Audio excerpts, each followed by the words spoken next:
Three key takeaways for this episode are: number one, what is trending right now in wine, in e-commerce, in Italian wine specifically? Number two, in a time period in this year, 2024, where we're seeing declines in wine consumption, how are e-commerce players like Wine Access adapting and evolving to the market? And finally, what are some trends that we see on the horizon and coming up in e-commerce and at Wine Access in 2025 in Italian wine specifically? Hello, welcome to Masterclass US Wine Market with me, your host, Juliana Colangelo. This show has been designed to demystify the US market for Italian wineries through interviews with experts in sales and distribution, social media, communications, and so much more. We will quiz each of our esteemed guests in every episode to solidify the lessons that we've learned from the episode. So sharpen your pencils, get out your notebooks, and join us this week to learn more about the US market. Hello, welcome to Masterclass US Wine Market. Today, I am thrilled to welcome Eduardo Dingler to the Italian Wine Podcast. Eduardo is the VP of Wine at WineAccess.com. Prior to Wine Access, Eduardo was the Global Beverage Director for the Morimoto Group for nearly a decade. He's also worked at some of Napa Valley's most iconic restaurants and is a professional wine, sake, and spirits judge and journalist. Welcome to the show, Eduardo. It's so great to have you here.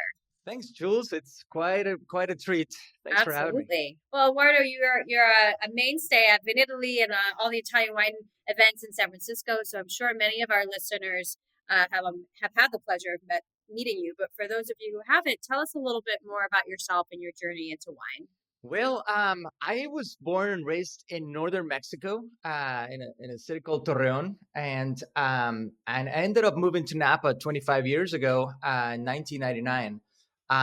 One of the curious things that inevitably and serendipitously connected me with the wine world is that right outside of my hometown, it's the oldest winery in America, in the continent. It's called Casa Madero, and it's in this little oasis in the middle of the desert. Now there's about 8 wineries there with some quality-minded goals. And anyway, that always kind of connected me with my grandpa making a little wine in the basement, sourcing grapes from there. I, like every other Northern Italian immigrant that moved around the world, they were finding a way to make wine. And that was my intro. My mom says I was probably 6 months old when my grandpa started giving me wine with his finger when nobody was looking. And that inevitably connected me to the wine world.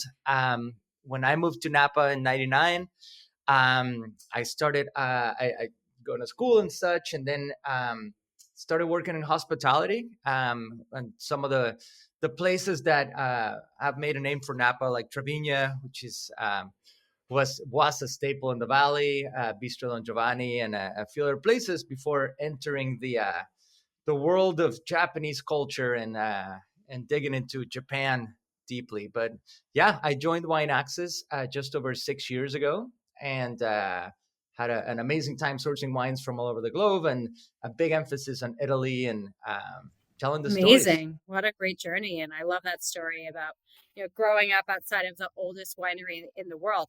How cool is that? And I actually didn't know that was in Mexico. So I think that's probably a fun fact for all of our listeners. Totally. Worth looking for it. Yeah, if you come across it, the wines are pretty amazing. Fun. Well, Eduardo, I'd love to talk more about Mexican wine, but today we are going to talk more next time. Exactly. Today we're going to focus on this. We're wrapping up 2024. What's happening in wine right now in e-commerce, and what's happening around the holidays? What are consumers really gearing towards? I think the great thing about you and Wine Access is that you have that direct line to the consumer, so we can gain some really valuable insights. So our 3 key takeaways for this episode are: number one, what is trending right now in wine, in e-commerce, in Italian wine specifically? Number two, in a time period in this year, 2024, where we're seeing declines in wine consumption, how are e-commerce players like Wine Access adapting and evolving to the market? And finally, what are some trends that we see on the horizon and coming up in e-commerce and at Wine Access in 2025 in Italian wine specifically? So for starters, just Eduardo, if you can tell our listeners a little bit more about Wine Access. Who are they? What do you do? What kind of wines do you sell? Just a little snapshot of what Wine Access is. Absolutely. In a few words, Wine Access started just over 20 years ago, and it has evolved and grown into a curated voice, if you will, of sorts, in the world of wine and beverage overall. What we do is we have three main sources or outlets, if you will. We have our daily offer business, in which we take we take an allocation of a wine and we tell the story with deep content, often some video content, social media, all those different things, and really convey to our members a wine that we're fascinated by and why. And the other outlet has grown over the years very strongly, is the wine clubs. We have over 12 wine clubs in which we're able to showcase wines with a theme, whether it's from different parts of the world or specific to some areas. We have a champagne club. We have some partnerships with Michelin Star and 50 Best Restaurants and with James Beard. We have partnerships with Decanter Magazine, with Sunset Magazine, with a few different ones.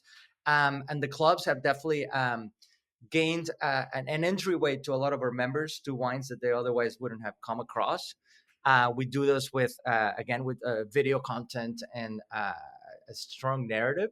And the other outlet is the online store, which we're very cognizant of producers, price ranges, regions, and we try to offer a wide range of wines with a story as well.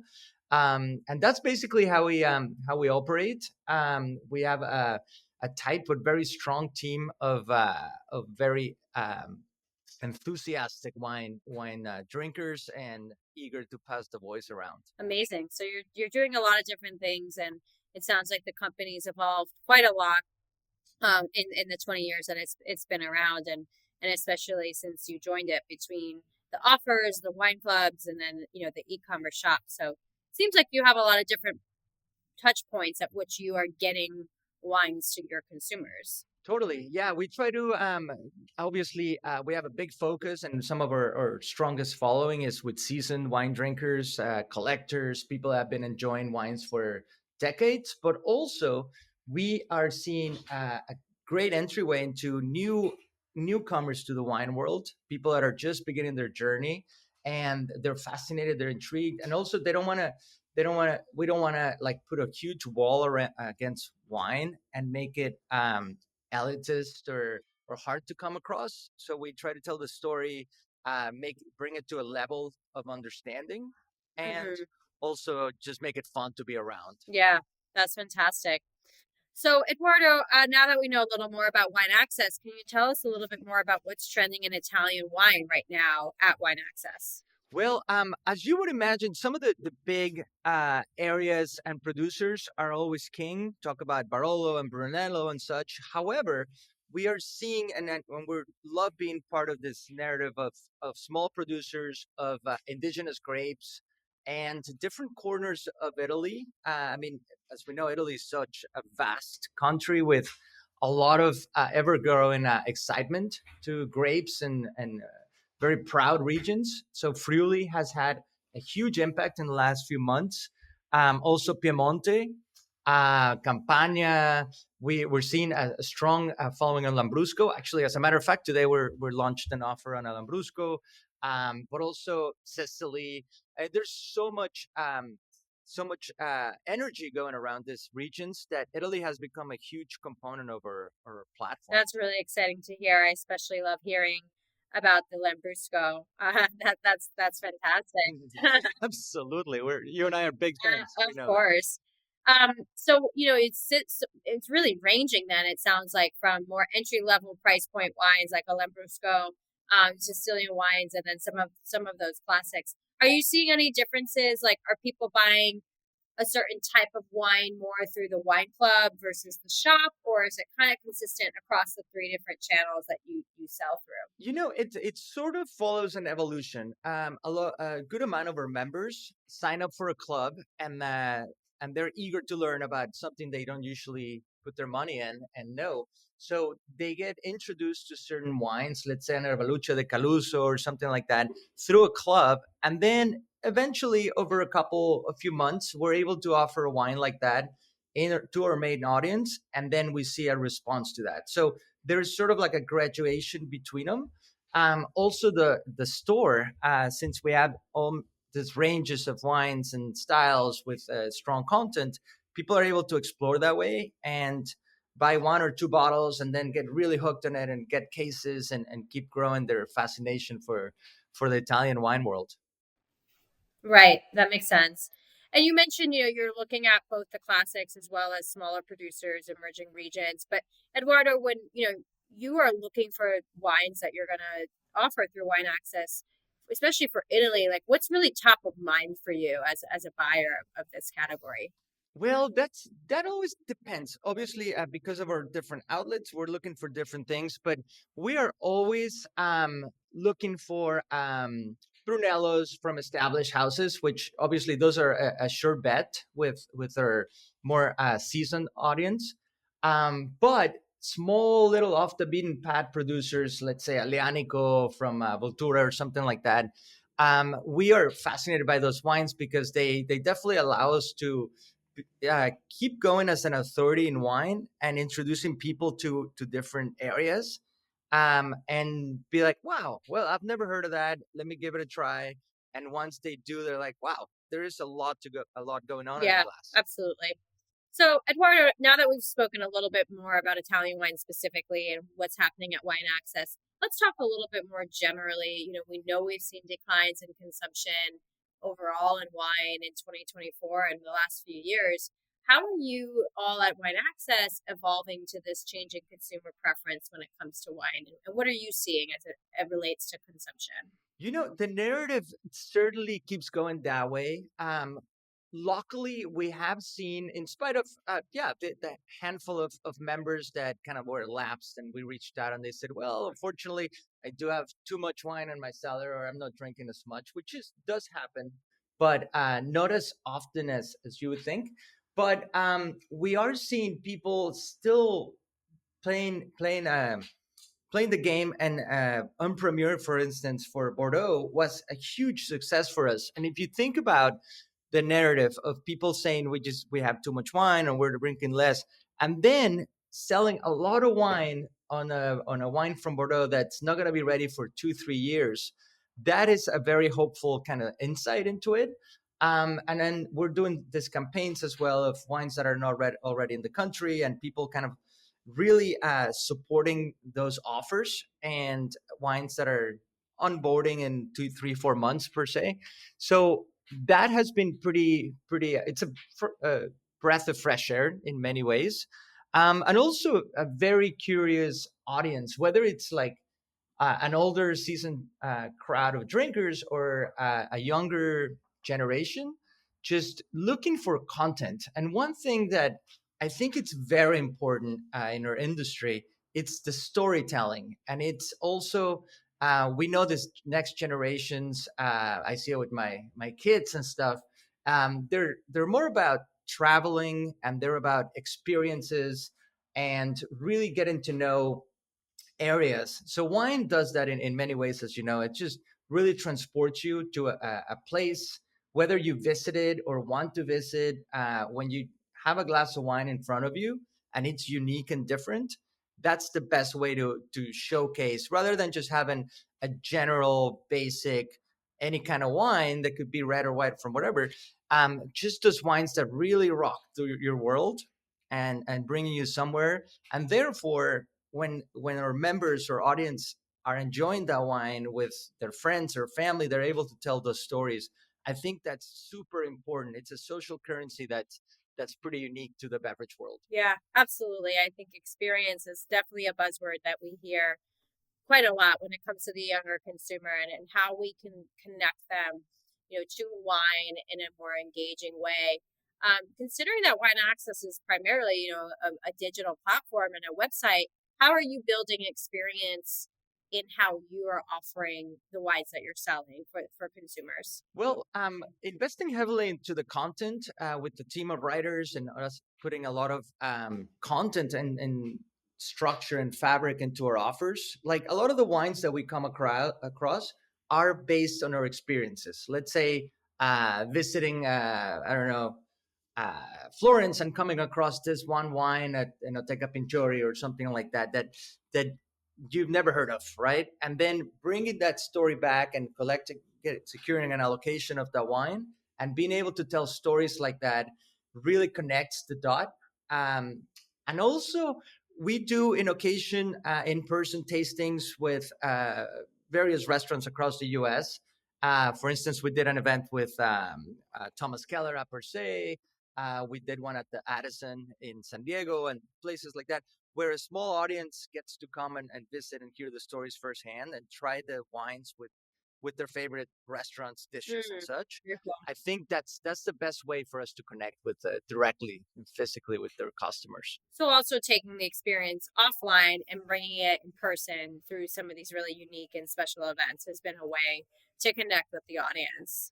Totally, Yeah. and super important. And you gain a loyal, long-term audience with those things. Very, very cool.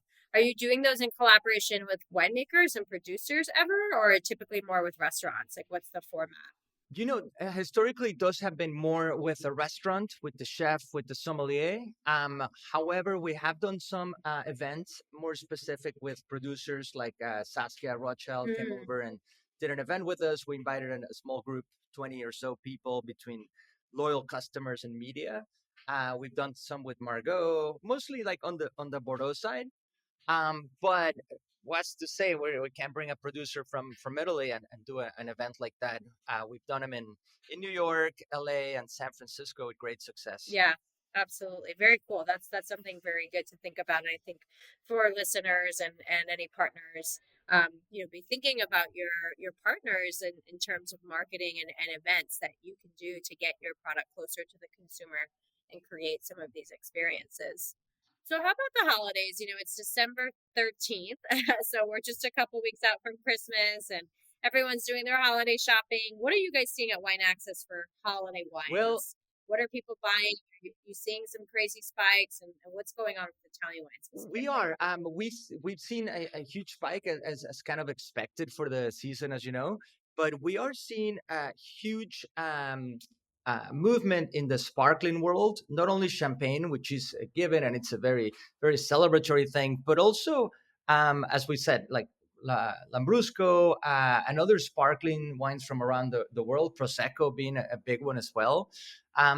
People are kind of rushing through those areas, but also big hearty wines, Amarone, for instance, and some other wines from like Piemonte. Like we've done some great success campaigns with Pella Verga recently, and also like Grignolino, things like that are not super well known, but once people try them and they're like, "Wow, well, this dish can go amazing with the ham, with the turkey, with cranberry sauce." And then when you start leaning more into like the Hanukkah and Christmas dishes, these are aces under the sleeve, and also they're pieces in the middle of the table that evoke conversation, and again, they kind of take you to a different place. So you're seeing some interest in these discovery wines, which is exciting. You're seeing more people leaning towards that for the holidays.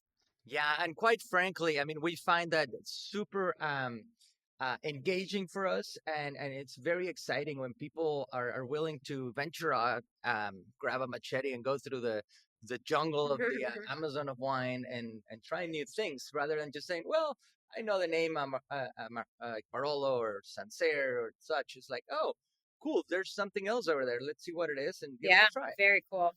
How about you, Eduardo, personally? What are some favorite Italian wine holiday wines that you're planning to open this season? Well, where do we begin? I love Franciacorta and Alta Langa. I think those wines over deliver for the price, for the story that are being told. I also love Campania, some of the Falangina, Fiano, and such, even Alianico. And Sicily, I always lay my hat in Sicily for some Etna Rosso, some Contradas, things like that. And actually a little bit of market too, some verdicchios that are definitely, I mean, great to start a gathering and in the middle. Yeah, some of those wines definitely always living in our cellar and always ready to go for the Nice holidays. range there. Very nice. Yes, we try. So moving beyond the holidays and, looking ahead to next year, what are you seeing as some potential new trends at Wine Access, just in general, not just in Italian wine, but overall? Like, what are some of your expectations for next year in terms of what is going to be a hot category, a hot wine? Just any thoughts? What's your crystal ball gaze for the year ahead? That's a great question. I mean, we continue to see a trend and foresee a trend in grower producer champagne. We're definitely very invested in the category. Also, I mean, speaking of Italy, some areas like Orvieto, places like that, Okay. I'm very hopeful we'll see a little light in the sun for the next year. At least we'll do our part in telling that story. Some of the coastal wines of Sardinia, for instance, I think can definitely have an impact. And even Corsica, we started to line up some wines from there for oncoming clubs. And Mallorca, when you're speaking about Spanish wines. And I do think, however, Napa Cab is still going to be a huge player in spite of all the narrative that keeps going around. I think it's still gonna have a very strong foothold on the industry. Okay. So some more emerging regions, Orvieto you mentioned, some island wines as it relates to places like Mallorca where people might be traveling, and then a classic Napa Cab, something that just it's like a little black dress, doesn't go out of style. So a reliable. Absolutely, and Yeah. let's not forget sake, because I think sake is still seeing a huge renaissance. Yeah, I read something, a headline I saw that sake, we'll see more sake kind of going mainstream and outside of Japanese cuisine. What do you think about that? Oh, I think it's inevitable. It's already happening across the world. And I think in the US, sommeliers and consumers are starting to see that demand and grabbing it and running with it, because I mean, sake belongs in the table just like wine does. And I always talk about Italian wine and sake as a kind of thing to learn. Because if you think about it, in a few decades ago, when Italian restaurants started popping up across the US in the landscape, Italian wine came with it, right? There was the Fiascos, there was Chiantis, all these wines. And then Italian wine did that leap where it wasn't only served at Italian restaurants, but all of a sudden, steakhouses, French restaurants, all these other places, they're like, whoa, well, why wouldn't we have an Italian wine? And now places across the United States with celebrated wine lists, they have a strong representation of Italy.